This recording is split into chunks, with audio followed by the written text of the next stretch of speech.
going on, everybody? Welcome back to another episode of the Sports You Enthusiasm Podcast, your weekly podcast about all of your favorite sports topics and events. You know me. I am your humble host, Bryce Benjamin, and today I have a special guest in the building. Returning guest, actually, my man Ed Rueter, back in the building. What's going on, Ed? Well, you're my humble host. I'm your gracious guest. There it is. Oh, I like that. And all alliteration aside, I don't plan on being as humble as you today. Hey. I'm bringing it today, buddy. Bring it, baby. I'm bringing it. I like the energy already, man. Do kids still say lit? Kids still say lit. That's still, I'm going to be lit then today in that case. There you go. I think they say lit. I'm not sure. I say lit. I'm not sure, man. Fuck it, we lit though. All right, that's right. We're lit today. Got a good episode for you guys today, man. Anytime I bring Ed in, I got to pick his mind on baseball. So you're definitely going to be talking about that. And then, of course, we're going to be talking about the football, man. Getting down to the nitty gritty. We're going to give our picks for week 12 coming up and, do a little inside analysis of the marquee games, if you would. But let's go ahead and talk about a little bit of baseball, Ed. I want to start off there. And, we had the award winners. This is sort of like a wrap up because I really haven't been talking about baseball on the show. So this can be a nice little wrap up for the 2019 MLB season.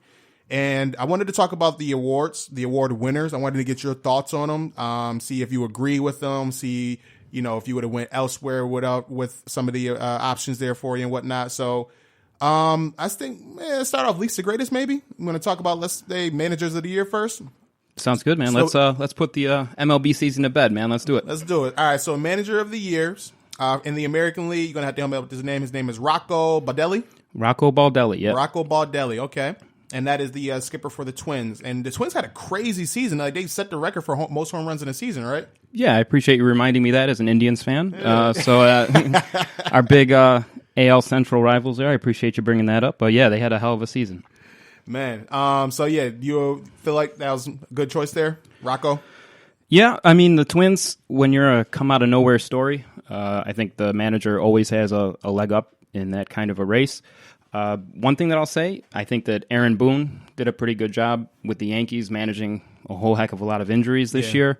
And if it wasn't Baldelli, I would have said maybe Aaron Boone. But Baldelli is a good choice. A little bit about him. He's a former player, really highly touted guy. That never really turned it on because of injury. So it's kind of nice to see him having some success at the next level. It's kind of cool, even though he's a Twins manager. It's just disgusting, but that's fine. Hurts, huh? That's fine. It's fine. It's okay, man. Hey.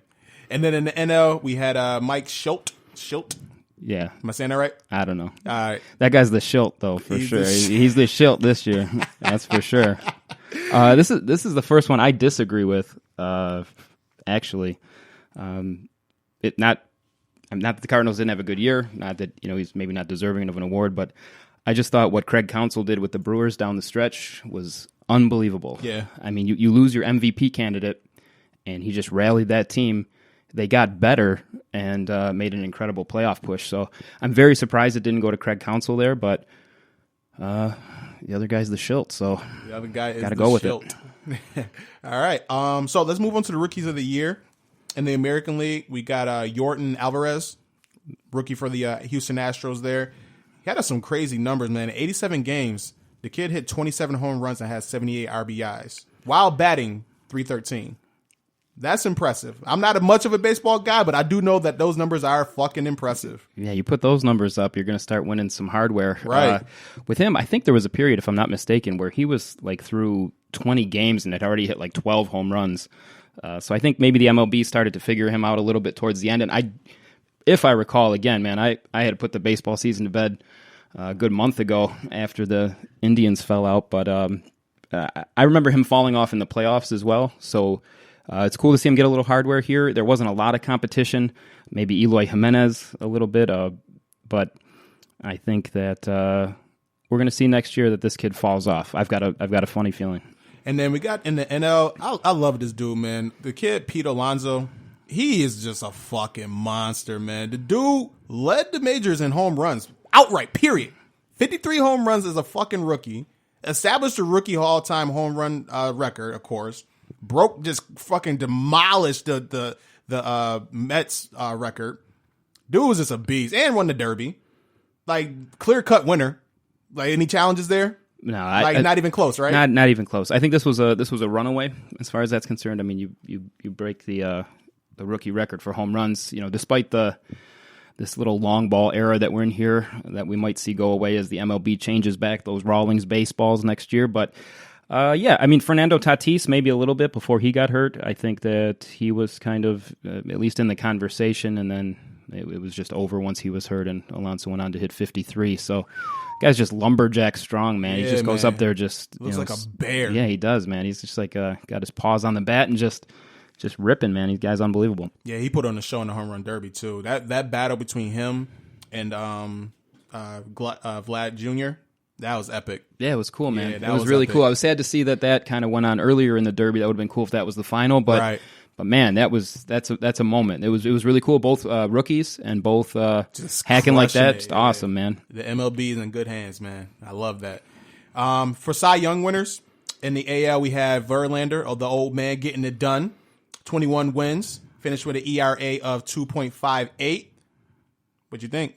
Because I was hearing stories that they were saying it was between either him or Cole. Yeah, there were a few players that maybe had an outside shot there, but I think, frankly, it came down to Verlander and Cole. Yeah. That's what I wrote on my paper here right in front of me. Those were the two names. You stole them from me. That's fine. That's fine. I set you up, man. I just gave you the lob. Set me up. You took it. Eyes on your own paper, man. Eyes on your own paper. That was the assist, Okay. I'm Chris Paul. You Blake Griffin. Okay. That's what we are? Yeah. You couldn't come up with two better names than Chris Paul and Blake Griffin? Lob City, baby. All right. It's fine. I'll take it. But no, yeah, man, I don't know. I think that, it was Verlander and Cole all the way. And I think, Verlander's a little bit more established guy. Cole seemed to have some strikeout numbers, maybe some advanced metrics, but you can't argue with Verlander there. I mean, the guy's just a immediate Hall of Famer, so chalk up another one. Shout out to the old man getting it done. And then an NL back-to-back winner, Jacob deGrom for the Mets, led the NL in strikeouts, 255 strikeouts. ERA of 2.43. Don't have his wins on here, but what do you think, deGrom? I think this year it's kind of interesting to look at these, and I'm just going to keep going down the list and just agreeing with everything apparently. But this one was kind of a runaway for me too. I thought deGrom was really good. Every once in a while with these races, you'll see them influenced by a playoff push, right? And sometimes you'll see playoff performance influence the race that should be regular season awards. Yeah. And Strasburg had a great postseason, obviously. Yeah, I thought maybe he'd be a little bit higher in the conversation there. I think he finished second in voting anyway, unless Ryu did from the Dodgers. But yeah, man, I think deGrom's a great choice there. Shout out to deGrom. And then lastly here, the MVP awards. Shout out to my man from my Los Angeles Angels of Anaheim, the one and only Mike Trout, MVP, much deservingly so. 45 home runs, which is a career high, 104 RBIs, 110 runs scored in only 134 games. Batted .291. Thoughts? Yeah, the immediate thoughts that jump off the paper or the page here for me would be the fact that a lot of the same things that I just talked about in that NL Cy Young race, I would say here. I thought maybe with Bregman's performance down the stretch and into the playoffs that he might jump into that conversation. And I think that our minds we get a little bit watered down to how good Mike Trout is. And sometimes you have that little bit of a feeling, well, maybe it should be somebody else, right? And I think Bregman's camp was very much of that opinion. But there's just no doubt that Mike Trout was the MVP of the regular season, and that's even after missing the last 3 weeks of the season, which is incredible. I mean, you could argue that's why, we're probably going to talk about it in about 2 seconds here, but you could argue that's why Yelich lost the race. Yeah. It's incredible to miss the last 3 weeks and to put up those kinds of numbers. Yeah. He's just anomaly, otherworldly special player, man. He's on a different level. It's just certain players in certain sports. Like you got LeBron James in basketball. You got Lamar Jackson in football. I knew you were going to go there. Oh man! And then in the NL, we got Cody Bellinger for the Dodgers. Man, we got back-to-back LA. Man, shout out to the LA. They're doing it big out there. But Bellinger, 121 runs, 170 hits, 47 home runs, 115 RBIs, batting average of .305. Ed, your thoughts? Well, I kind of laid into it a little bit there with the Yelich comment. I thought that Yelich's injury kind of took any chance that he had away. Bellinger started the season so strong. How many home runs did you say he had there? 47 home runs. 40, I think like 42 of them were in the first week of the season or so. I think he started off on a otherworldly pace. He was on tough to keep up with pace there. That's for sure. But deserving after Yelich went down. I don't think there was much argument there. You could say again with playoff kind of pushes, you could see Rendon from the Nationals. You heard a lot of chanting during the postseason, MVP. That's probably the most underrated player in the MLB as far as I'm concerned. Mm-hmm. And there could have been some chatter for Ron Acuna Jr. That's a hell of a player that the Braves have. I think he's like 16 years old still, so they have an exciting future out there, man. So I think it's not long before Acuna starts winning some of those awards too. But glad to see it go to Bellinger. It's the right choice. All right, that's what's up, man. And that's all the awards there. Shout out to the Washington Nationals, your world champions, man. Game 7. Yeah, we had, what is that? 3 straight MLB World Series go to Game 7s. Am I right on that one? I know last year's did. I know that the Indians lost in Game 7 to the Cubs. Yeah. And then we had this past one, Game 7, 3, and we've been blessed. Yeah, you're right. We've been blessed. That's a lot of good baseball. That's beautiful, man. I love that. That's awesome. It's a great time for baseball. The marketers for baseball must be just frothing at the mouth here. You've got this host of young, marketable talent that's just incredible, and some really exciting playoff baseball. It's killer. It's about as good an era as you can have at least in the last 10 years as far as I've seen. It's awesome. Yeah, playoff baseball is fucking exciting. It really is. All right, so that's the MLB wrap-up there, man. Excellent season, and looking forward to next season. Hopefully my Angels, we got a new manager in town, and Joe Madden. Hopefully he could turn it around for my boys.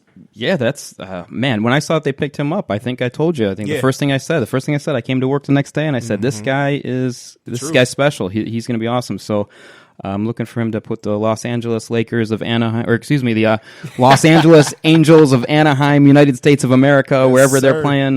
Yes, sir. Yeah, they should be. 2020 relevant. Champs, baby. 2020 champs. That's right. They coming. They need some more bats besides Trout, but Madden's gonna get the best out of them. That's for sure. Pick it up. Yep.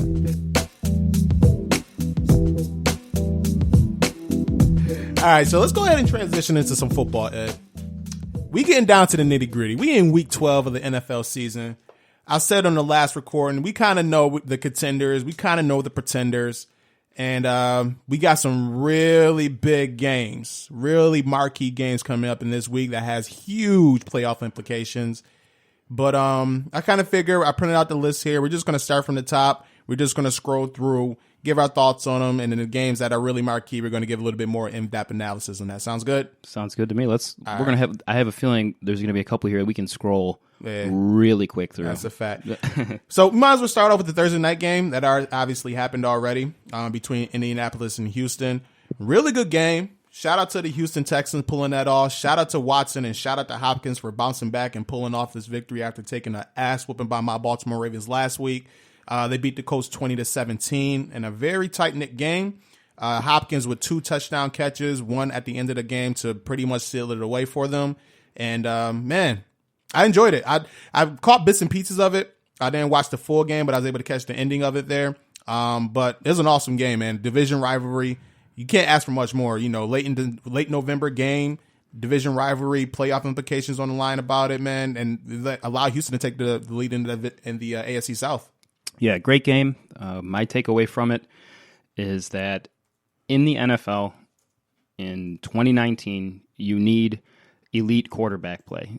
That is what it boils down to me. I think we've seen Brissett came in an unbelievably hard situation. Your star marquee quarterback, Andrew Luck, retires. What was it, 15 minutes before the season started? Much. He was in the locker room and he said, yeah, you know what? Yeah, they was getting ready to go out on the field during week 1. He just said, I'm good. He retired. He retired quick, like a Bills defensive back is what he did. Real quick. Yeah, like that fast. That's fast.